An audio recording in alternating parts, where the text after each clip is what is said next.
Hello everybody, it's me, Eric Comley, Garrard County 4-H Youth Development Agent, and this is another edition of On the Ground. This one may be a little bit different because this plant that we're looking at right now, and I'm going to just kind of peek over and let you all see as I kind of talk in the background here.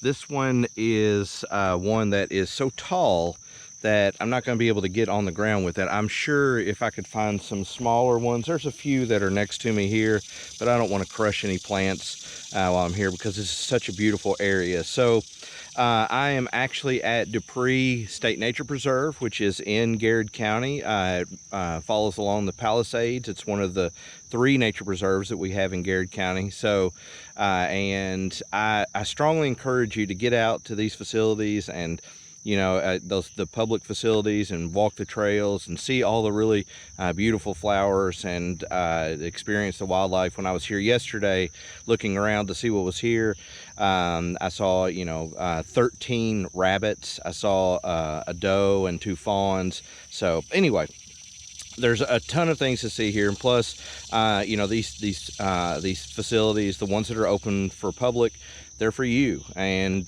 so I hope that you take full advantage of those. So I wanted to tell you about the plant that you all see here. This is called, well, the scientific name for it is Monarda fistulosa. This is called wild bergamot. All right, and it is in the mint family. So if you actually, one of the things about mints is that if you look at the stem and you actually put your hands just on the stem there, you can feel that it always has that kind of classic square stem to it, okay? The flowers come in these big kind of exploding terminal clusters like this, and you see that the individual flowers there are 2-lipped, okay? And they are this kind of lavender, beautiful lavender color, tubular.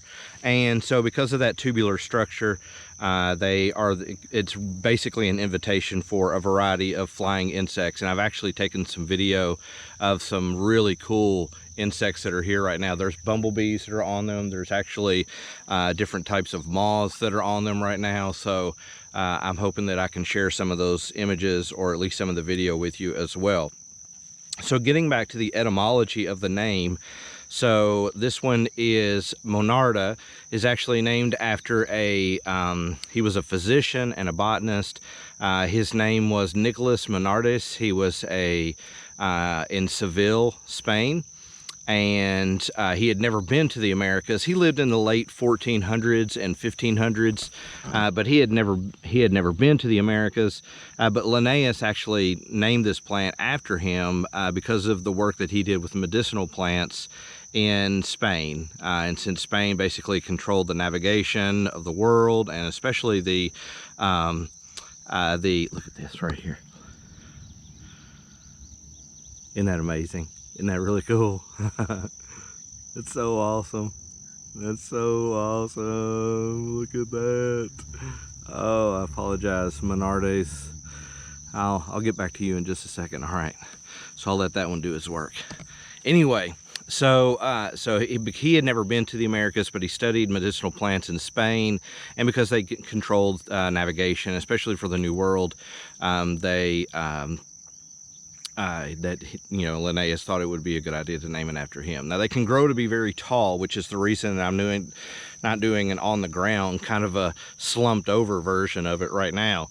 They grow to be about 2 to 4 feet tall. They can grow in a variety of habitats. This one is kind of growing, and I would consider this kind of roadside habitat, but this has been, I don't want to call it manicured, but it's definitely been, there's probably been a prescribed burn here, and we're seeing some classic prairie or field, traditional field plants that are starting to come back.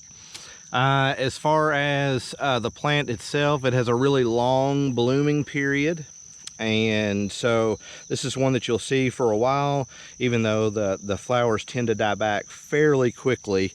But just the host of so many insects, I'm seeing so many cool things that are here right now.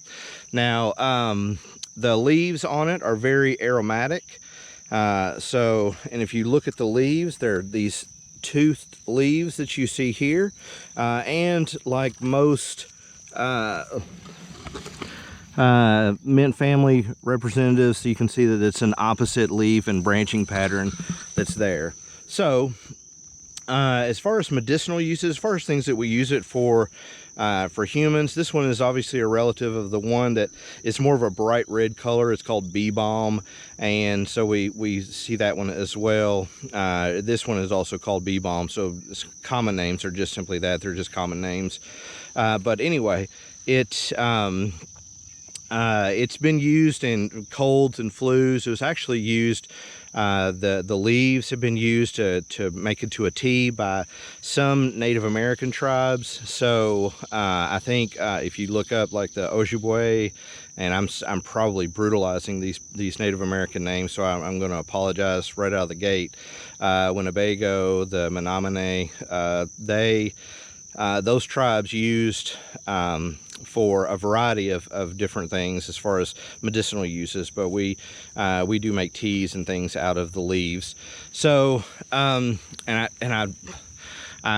started on the genus as far as Monarda was concerned, but I didn't get back to the epithet or the species name, fistulosa, and fistulosa actually means hollow like a pipe. So just wanted to kind of share this plant with you. It's really gorgeous, and encourage you to get out and take a look around. So I'm gonna, I guess, go wander and see if I can find anything else. I know that there's other really beautiful flowers that are in bloom right now, and I want to see if I can get some of those. I'll take some still images to put on there, but if you ever have any questions or comments, feel free to contact me. My email address is eric, eric.comley, COMLEY @uky.edu, or you can actually follow us on the Garrard County 4-H Facebook page or on YouTube. So I will let you all go, but thank you all for following along, and I hope you're still continuing to enjoy the segments, and we'll see you around. This is wild bergamot, Monarda fistulosa, and this is Eric Comley, Garrard County 4-H Youth Development Agent, and this is On the Ground. Thank you very much.